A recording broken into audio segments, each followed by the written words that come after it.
नमस्कार। नमस्कार। आज हम समय में बहुत पीछे चल रहे हैं। हाँ, काफी पीछे। लगभग 3500 साल पहले। सोचिए, सिंधु सरस्वती नदियों के किनारे, जहाँ कुछ लोग आसमान और प्रकृति को देखकर गीत रच रहे थे। बिल्कुल, और यही गीत बाद में ऋग्वेद बने। हाँ, ऋग्वेद हिंदू धर्म के 4 वेदों में सबसे पुराना और शायद दुनिया के सबसे पुराने जीवित ग्रंथों में से एक। सही कहा। हमारे पास ऋग्वेद सभ्यता की आदिम ध्वनि लेख से कुछ पॉइंट्स हैं, और आज हम कोशिश करेंगे कि इन प्राचीन छंदों में जो गहरा ज्ञान है, जो आश्चर्य है, उसे थोड़ा समझें। बिल्कुल। ऋग्वेद, जिसका मतलब ही है स्तुति का ज्ञान, ये कोई मतलब आम किताब की तरह नहीं है। अच्छा। हाँ, ये 10 मंडल है, किताबें समझिए, जिनमें 1028 सूक्त यानी भजन है, और समय लगभग 1500 से 1200 ईसा पूर्व। हाँ। और सबसे हैरान करने वाली बात यह है कि इसे लिखने से सदियों पहले तक इसे पूरी सटीकता से, मतलब बिल्कुल सटीक, मौखिक रूप से पीढ़ी दर पीढ़ी पहुंचाया गया। ये कैसे संभव हुआ बिना लिखे? इसके लिए अद्भुत तकनीकें थीं। पद पाठ, क्रम पाठ, ये शब्दों को खास तरीके से तोड़कर या जोड़कर याद रखते थे, ताकि हजारों साल में एक अक्षर भी न बदले। ये सचमुच एक गाया जाने वाला शास्त्र था, जीवित शास्त्र। कमाल है ये सोचने ही। अच्छा, तो इन सूक्तों में आखिर है क्या? मैंने सुना है इसमें देवताओं की स्तुति है, खासकर प्रकृति की शक्तियों की। हाँ बिल्कुल, प्रकृति और देवत्व यहाँ जैसे घुले मिले हैं। पहला ही सूक्त देखिए, अग्निदेव का है।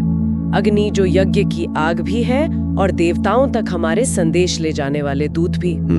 संदेशवाहक। हाँ, और सबसे ज्यादा जिक्र शायद इंद्र का है, वर्षा के, वज्र के देवता, जिन्होंने वृत्र नाम के राक्षस, या कहें सूखे को मारा और नदियों को आजाद कराया।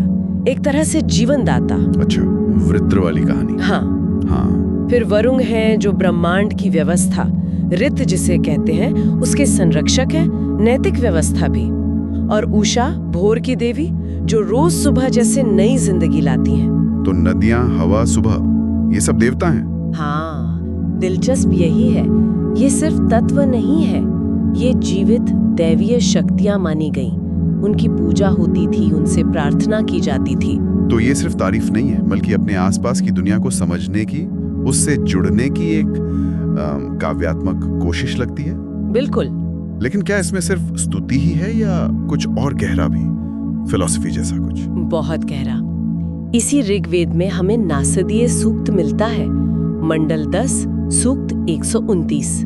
ये सृष्टि की उत्पत्ति पर ऐसे सवाल उठाता है जो आज भी हमें सोचने पर मजबूर कर देते हैं। जैसे कि? ये पूछता है, तब न तो असत था न सत, मतलब न होना था न होना, अंधेरा था, सब कुछ अनजाना। फिर ये पूछता है, कौन सचमुच जानता है? कौन बताएगा यहाँ ये सृष्टि कहाँ से आई?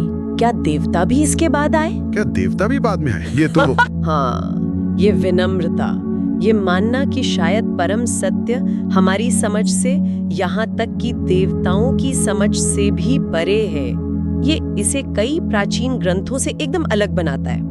यहाँ दावा नहीं है, बल्कि जानने की एक गहरी प्यास है, एक तरह की प्राचीन वैज्ञानिक जिज्ञासा कह सकते हैं। वाकई उस समय में ऐसा सोचना कि शायद देवता भी नहीं जानते, ये कितना क्रांतिकारी रहा होगा। अच्छा, और इसे रचा किसने? कोई एक लेखक था, वाल्मीकि या व्यास जैसा? नहीं, कोई एक लेखक नहीं। इसका श्रेय कई ऋषियों और उनके परिवारों को दिया जाता है। विश्वामित्र, वशिष्ठ, गृत्समद और भी कई। तो कई लोग थे। हाँ, और मान्यता ये है कि उन्होंने इन ऋचाओं को मतलब रचा नहीं, बनाया नहीं, बल्कि गहरे ध्यान में सुना। इसीलिए इन्हें श्रुति कहते हैं, सुना हुआ ज्ञान। अच्छा, सुना, श्रुति। हाँ, तो ये किसी एक व्यक्ति की सोच नहीं, बल्कि उस पूरे युग की, उस समाज की सामूहिक आध्यात्मिक चेतना की आवाज है। एक पूरी सभ्यता की आवाज।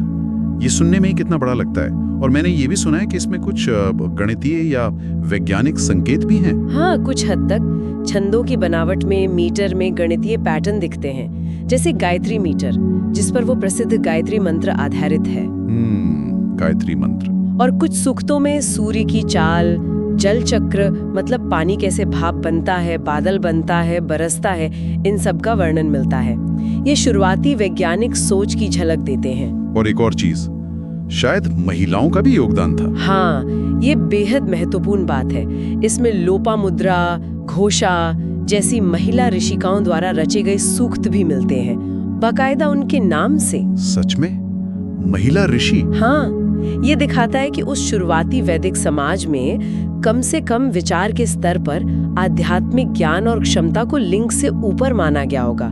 ये उस जमाने के हिसाब से बहुत आगे की सोच थी। ये जानना तो बहुत जरूरी है, खासकर आज के समय में। और इसकी भाषा, वो तो शायद आज की संस्कृत से अलग है। बिल्कुल अलग। ये वैदिक संस्कृत है, जो बाद के क्लासिकल संस्कृत, रामायण महाभारत वाली संस्कृत से पुरानी है। व्याकरण ज्यादा जटिल है, उच्चारण के नियम अलग हैं। इसीलिए इसे समझना, इसका सही अनुवाद करना आज भी विद्वानों के लिए एक चुनौती है। ये भाषा अपने आप में इतिहास का एक पूरा खजाना है। तो ये साफ है कि ऋग्वेद सिर्फ पूजा पाठ का ग्रंथ नहीं है, ये बहुत कुछ और भी है। बिल्कुल नहीं। आज भी भारत में इसे पढ़ा जाता है, सुना जाता है, यज्ञों में इसके मंत्र गूंजते हैं, वो सब है। लेकिन ये उससे कहीं ज्यादा है। ये एक भाषाई धरोहर है, एक दार्शनिक खजाना है और उस प्राचीन मानव मन में झांकने की एक खिड़की है। वो लोग जो अपने होने का मतलब ढूंढ रहे थे, प्रकृति को समझ रहे थे, इस विशाल ब्रह्मांड को देखकर हैरान थे, और वो जो आश्चर्य की भावना है, विस्मय की भावना जो इन सूक्तों में है, वो आज भी उतनी ही जरूरी है। तो आखिर में ये सवाल बचता है कि हम ऋग्वेद को कैसे देखें?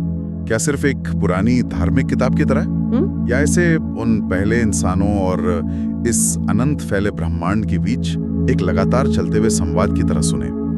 एक तरह का कॉस्मिक गाना, एक ब्रह्मांडीय गीत जिसके हर छंद में अग्नि नाच रही है, नदियां बोल रही हैं, सुबह एक देवी की तरह आ रही है।